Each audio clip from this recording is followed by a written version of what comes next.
Viens avec nous, viens avec moi. Ici on n'attend plus que toi. Partir ensemble, les amis. Croiser nos pas, croiser nos vies. Viens avec nous, viens avec moi. Ici on n'attend plus que toi. Partir ensemble, les amis. Croiser nos pas, croiser nos vies. Entre avec nous dans l'aventure. Elle est bien là, elle n'attend pas. On l'a rêvé, oh oui, c'est sûr. Mais pas sans vous et pas sans toi. Viens avec nous, viens avec moi. Ici on n'attend plus que toi. Partir ensemble, les amis. Croiser nos pas, croiser nos vies. C'est un chemin, c'est un voyage que l'on prépare dans la joie. Un grand sourire sur les visages, mais pas sans vous et pas sans toi. Viens avec nous, viens avec moi. Ici on n'attend plus que toi.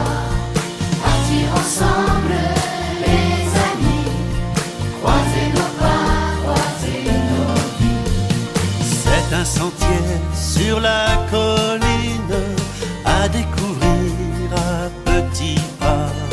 C'est un sommet que l'on devine, mais pas sans vous et pas sans.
Donc, dès le baptême, il nous est rappelé que nous sommes appelés à être marqués du sceau du Christ, à faire comme le Christ. Prophète et roi. La plus forte raison, quand nous recevons notre sacrement, première communion, et quand nous faisons la démarche aussi de la confession de foi. Donc, nous sommes missionnaires. On n'est pas chrétien pour dire, ah oui, moi j'ai été baptisé à l'église Saint-François d'Assise à telle date, par le Père Intel, j'ai fait ma profession de foi, donc comme on dit, j'ai fait la renonce. C'est bien, mais nous sommes envoyés. Et le Christ compte sur chacun de nous. Vous voyez, à l'origine de cette semaine missionnaire, il y a une dame qu'on appelait notre religieuse, qui s'appelait Anne Jéricho. Elle organisait des quêtes pour envoyer dans les missions, pour que les prêtres qui sont loin, ils puissent avoir les moyens de faire le travail, d'annoncer, d'aller partout, annoncer la bonne nouvelle. Et ensuite, progressivement, c'est devenu pour l'Église non seulement une collecte, mais aussi un moyen de rappeler à tous les chrétiens qu'ils ne doivent pas garder leur baptême pour eux tout seuls. Et le monde a besoin de nous, frères et sœurs. Vous savez, on dit souvent que la nature a horreur de qui? C'est eux qui ne sont pas vraiment l'amour du Christ. Il y a des mauvaises choses qui vont venir et ces mauvaises choses-là, on les sent tous les jours. Vous voyez, nous sommes missionnaires. Et les enfants, vous n'êtes pas venus ici pour m'écouter seulement, vous allez parler. Vous allez parler. Alors la première question que je vais poser à ceux qui sont en paix, c'est la sixième, ceux qui se préparent à la profession de foi. Quel est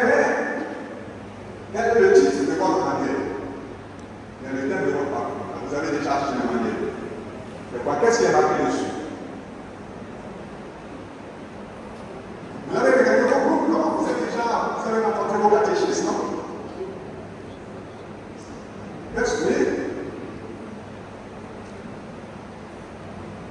Tous frères, appelés à devenir frères. Voyez, votre manuel. En blanc, c'est la confirmation. Vous n'avez pas encore reçu votre manuel.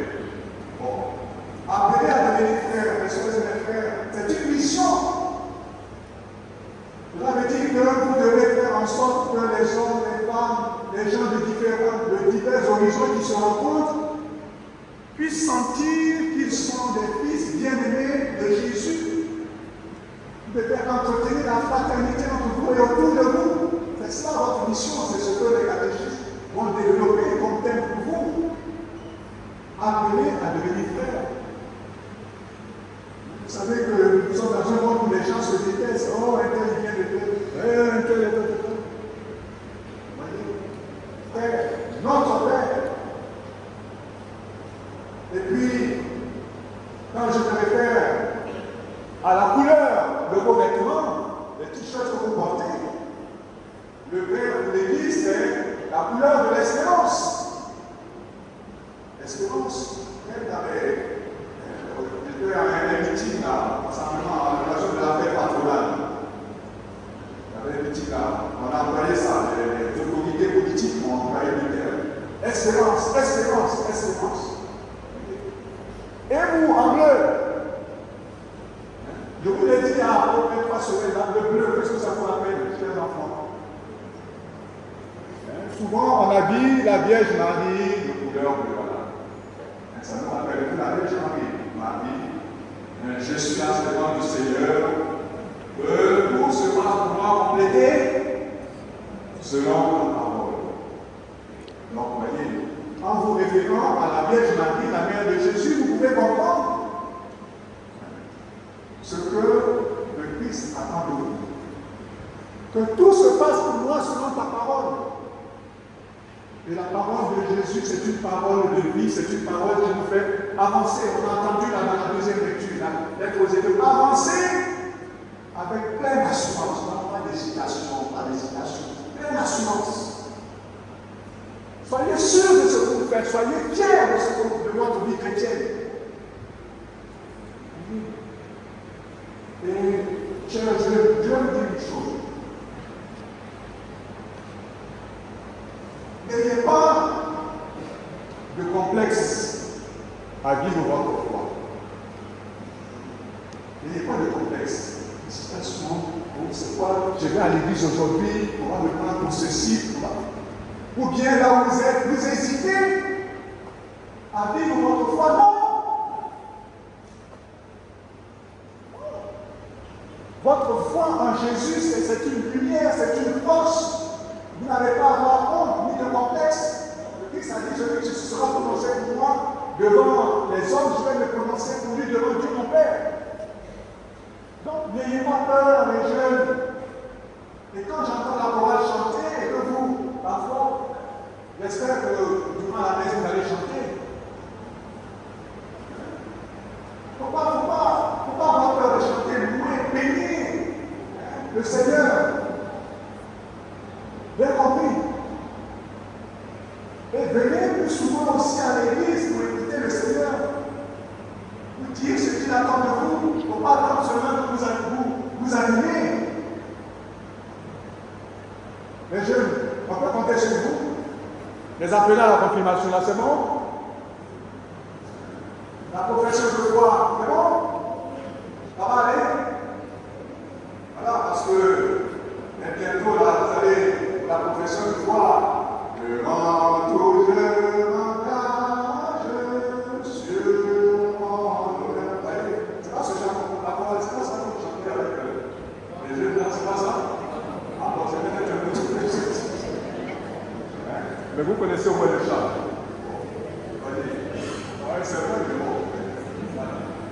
Donc, voyez, chers jeunes, la profession de foi aussi est pour nous l'occasion d'approfondir cette mission que le Seigneur confie. Alors, nous avons entendu l'évangile tout à l'heure.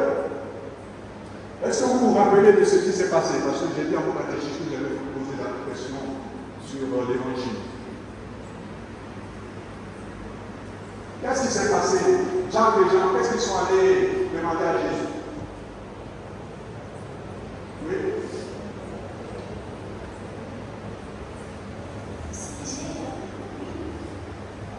Voilà. Ils veulent siéger à droite de Jésus et à gauche. Donc ces deux frères, ils sont allés voir Jésus pour dire, bon voilà, tu vas prendre le pouvoir, faire en sorte que nous deux, vraiment, nous soyons bien placés, quoi. Que nous puissions mener les choses, diriger les choses. Et quelle a été la réaction des autres apôtres? Est-ce qu'ils étaient contents? Ils ont dit, ah c'est très bien, voilà, tiens, déjà les gens, ils sont en train de demander le pouvoir, c'est bien pour eux. Qu'est-ce qu'ils ont fait? Bien écoutez, quelle a été la réaction des autres apôtres?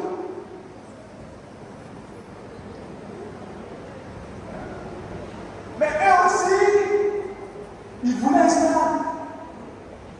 Ils voulaient le pouvoir. Ils ont même été fâchés. Pourquoi? C'est vous qui demandez le pouvoir. Et nous, on en a besoin aussi. Et Jésus leur a dit, mais est-ce que vous savez ce que vous voulez là? Vous voulez aller jusqu'au bout? Est-ce que vous pensez que vous puissiez aller jusqu'au bout de ce que vous demandez? Vous avez conscience de ce que vous demandez? Donc c'est bien de chercher le pouvoir. Mais est-ce que dans ce pouvoir-là, on inclut le service? On cherche le pouvoir pour le pouvoir? Ou bien on veut se mettre au service des uns des autres? Voilà pourquoi le Seigneur a dit, celui qui veut être le grand, qu'il soit votre serviteur, qu'il soit, il va le dire, c'est-à-dire l'esclave de tous. Donc les enfants, c'est bien, vous travaillez, vous êtes à l'école, vous voulez des bonnes places dans la société, mais n'oubliez pas une chose. N'oubliez pas d'être des serviteurs et des servantes de la Guadeloupe, du monde, de votre famille, de l'Église. On ne cherche pas le pouvoir pour le pouvoir. Quand c'est comme ça, il y a toutes sortes de comportements, et d'ailleurs, c'est ce qui explique les souffrances, les difficultés de notre monde actuel. On cherche le pouvoir et on écrase les autres. On ne pense pas à leur service. C'est moi tel groupe, moi tel ceci. Est-ce qu'on pense au service des autres? Et c'est ce sur quoi Jésus intervient des apôtres. Le pouvoir, oui, mais l'humilité et le service.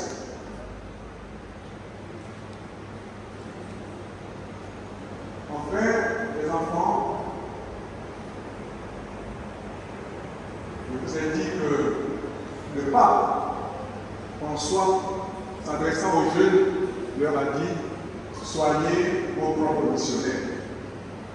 Cela ne veut pas dire « Ah, maintenant les enfants, il n'y a plus de catéchisme, de parents, débrouillez-vous ». Ce n'est pas cela. Le pape invite les enfants et les jeunes que vous êtes à parler de votre foi avec les autres. Parlez. Ce que vous recevez au catéchisme, ne gardez pas ça en vous. Ce que l'éducation chrétienne que vous donne vos parents, ne gardez pas ça. Vos qualités, vos compétences, mettez-les au service de l'Église. Les enfants de ceux de là, est-ce qu'ils sont là? Les enfants de ceux de ici. Hier, ils étaient là, à Magoula. Là. Bon, hier, ils étaient là, ils ont appris les parties de l'Église, le cœur, la nef, les côtés latéraux, etc., le tabernacle, etc. Voilà. Ces petites choses-là. Et puis, ils ont appris aussi à chanter. Et à un moment donné, ils étaient appris les danses. Je chante là, le moment, je là. Donc, soyez si vous êtes pas peur. Vous savez, dans cette assemblée, quand je ne connais pas bien ici, Saint-François, je commence à découvrir, je découvre les jeunes qui sont formidables. Il y a une jeune qui hier était en compétition, je vais dire une compétition. Elle est là. Malgré la compétition assez enseignante, elle est là. Et dans la paroisse, la commune où elle est, bon, en plus de ses études, elle joue très très bien le tas. Très bien le tas. Alors là, si elle se met à jouer au tas ici, tout le monde va danser. Et elle-même, elle danse. Le tas aussi, elle danse bien là, mon Dieu, comme vous la voyez. Sa petite sœur aussi, elle est bon. Et en plus de cela, elle a sa ceinture noire de karaté. Malgré les compétitions, malgré les sollicitations, le dimanche, elle vient servir la messe. Elle sert la messe. Bon, je sais que je vais peut-être secouer un peu la personne, par exemple, François, tu n'es pas le même. Voilà. Ceinture noire de karaté.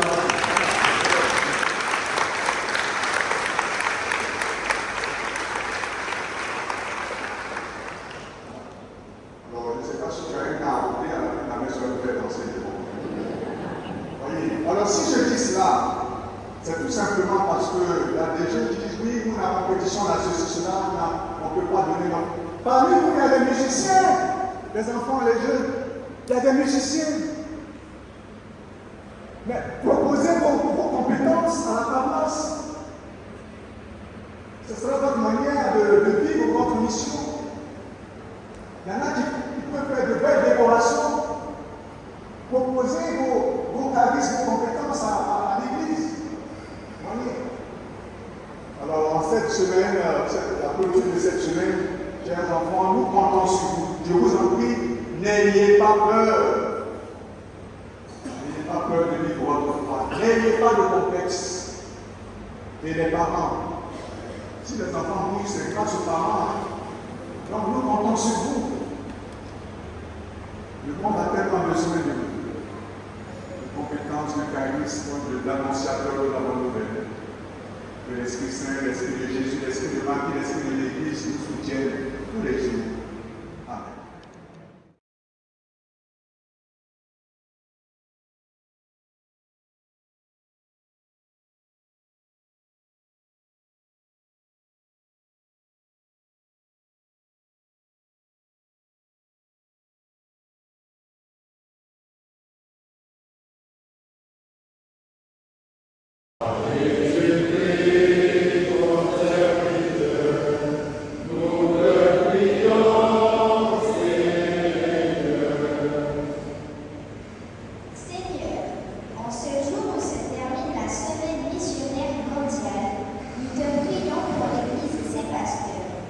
le pape François, les évêques, les prêtres, les les diacres qui ont reçu la mission d'annoncer la bonne nouvelle. Ils s'ouvrent à toutes les cultures et que leurs paroles et leurs actes révèlent à tous les services du frère à la manière de Jésus. Toi, notre Dieu, nous te supplions.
Comme lui, savoir dresser la table, comme lui, nouer le tablier, se lever chaque jour et servir par amour, comme lui, offrir le pain de sa parole aux gens qui ont faim de bonheur, être pour eux des signes du royaume au milieu de notre monde. Comme lui, savoir dresser la table, comme lui, nouer le tablier, se lever chaque jour et servir par amour, comme lui, offrir le pain de sa présence aux gens qui ont faim d'être aimés, être pour eux des signes d'espérance au milieu de notre monde.